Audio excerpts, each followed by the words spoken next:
कल बाजार में फल खरीदने गया तो देखा कि एक फल की रेहड़ी की छत से एक छोटा सा बोर्ड लटक रहा था। उस पर मोटे अक्षरों में लिखा हुआ था, घर पर कोई नहीं है, मेरी बूढ़ी माँ बीमार है, मुझे थोड़ी थोड़ी देर में उन्हें खाना, दवा और टॉयलेट कराने के लिए घर जाना पड़ता है।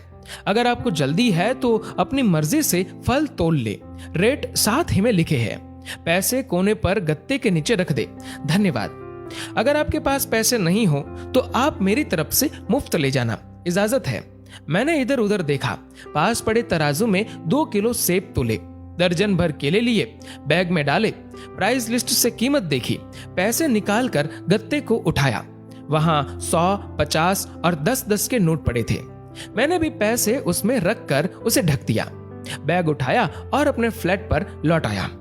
रात को खाना खाने के बाद हर रोज की तरह मैं और मेरा भाई टहलने के लिए निकले। मेरी नजर उसी सुबह वाली रेहड़ी पर पड़ी। करीब से देखा तो एक कमजोर सा आदमी, दाढ़ी आधी काली आधी सफेद, मैले से कुर्ते पजामे में रेहड़ी को धक्का लगाकर बस जाने ही वाला था। वो हमें देखकर मुस्कुराया और बोला, साहब फल तो खत्म हो गए। उसका नाम पूछा तो उसने बताया कि मेरा नाम सीताराम है। फिर हम सामने वाले ढाबे पर बैठ गए।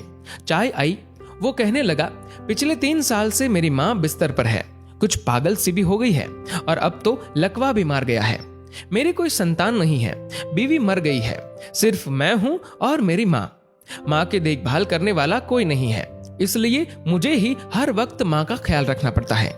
एक दिन मैंने माँ के पाँव दबाते हुए बड़ी नरमी से कहा, माँ तेरी सेवा करने को तो बड़ा जी चाहता है, पर जेब खाली है और तू मुझे कमरे से बाहर निकलने नहीं देती।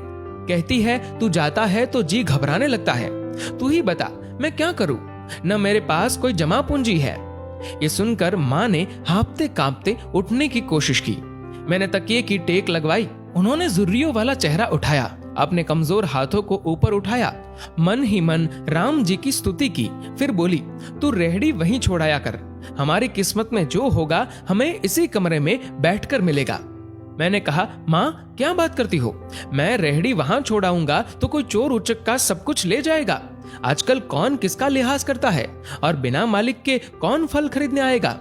माँ कहने लगी, तू राम का नाम लेने के बाद रेहड़ी को फलों से भरकर छोड़कर आ जाया कर, ज्यादा बकबक मत कर, शाम को खाली रेहड़ी ले आया कर। अगर तेरा 1 भी रुपया गया तो मुझे बोलियो। 2.5 साल हो गए हैं भाई साहब, सुबह रेहड़ी लगा आता हूँ, शाम को ले जाता हूँ। लोग पैसे रख जाते हैं, फल ले जाते हैं, एक धेला भी ऊपर नीचे नहीं होता, बल्कि कुछ तो ज्यादा भी रख जाते हैं। कभी कोई माँ के लिए फूल रख जाता है, कभी कोई और चीज। परसों एक बच्ची पुलाव बनाकर रख गई, साथ में एक पर्ची भी थी जिसमें लिखा था अम्मा के लिए। बीते हफ्ते एक डॉक्टर अपना कार्ड छोड़ गए, पीछे लिखा था, माँ की तबीयत नाजुक हो तो मुझे कॉल कर लेना, मैं आ जाऊंगा। कोई खजूर रख जाता है तो कोई कुछ और खाने की चीज। रोजाना कुछ न कुछ मेरे हक के साथ मौजूद होता है। न माँ हिलने देती है, न मेरे राम कुछ कमी रहने देते हैं। माँ कहती है, तेरे फल मेरा राम अपने फरिश्तों से बिकवा देता है। आखिर में इतना ही कहूंगा कि अपने माँ बाप की खिदमत करो और देखो दुनिया की कामयाबियां कैसे हमारे कदम चूमती है। दोस्तों, इस वीडियो को लेकर आपकी क्या राय है, नीचे कमेंट करके जरूर बताएगा। और अगर आपको ये वीडियो अच्छा लगा हो तो इस वीडियो को लाइक करेगा, शेयर करेगा ज्यादा से ज्यादा लोगों तक। और ऐसे ही और भी इंस्पिरेशनल वीडियोस के लिए सब्सक्राइब करें हमारे यूट्यूब चैनल को और फेसबुक पर फॉलो करें हमारे पेज को। धन्यवाद।